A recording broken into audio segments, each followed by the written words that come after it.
বেনাপোল বন্দর দিয়ে ভারত থেকে আমদানি হওয়া খাদ্যপণ্যের মধ্যে অন্যতম সামুদ্রিক ও মিঠা পানির মাছ।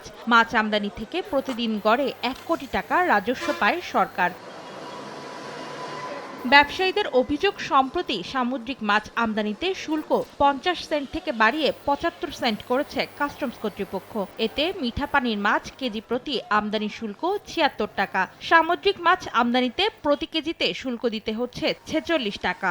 এছাড়াও পণ্যবাহী ট্রাকের চাকা অনুপাতেও শুল্ক নেওয়া হয়। এতে লোকসানে পড়ে মাছ আমদানি বন্ধ রেখেছেন আমদানিকারকরা। স্ল্যাব সিস্টেম চালু হওয়াতে পর্যাপ্ত পরিমাণ মাছ আমদানি হচ্ছে না, যার জন্য সরকার রাজস্ব হারাচ্ছে, আমদানিও আমরা কম পাচ্ছি। যে সকল পণ্য আমদানি হয় আমাদের বেনাপোল স্থলবন্দরে কাস্টমসে আমাদের কোনো ল্যাব নাই। পণ্যগুলো খুলনা থেকে পরীক্ষণ করিয়ে আনি, যার কারণে আমাদের অনেক খরচ বাড়ে, প্লাস সময় লাগে।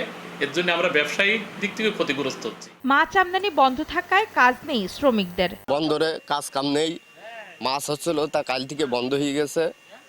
তাই এখন আমরা চলবো কিভাবে? ইন্ডিয়া থেকে মাছ আসছে না বিধায় আজ 2 দিন আমরা মাছ লোড করতে পারতেছি না। সার্বিক বিষয় নিয়ে ক্যামেরায় কথা বলতে রাজি হয়নি কাস্টমস কর্তৃপক্ষ। সময় সংবাদ, বেনাপোল।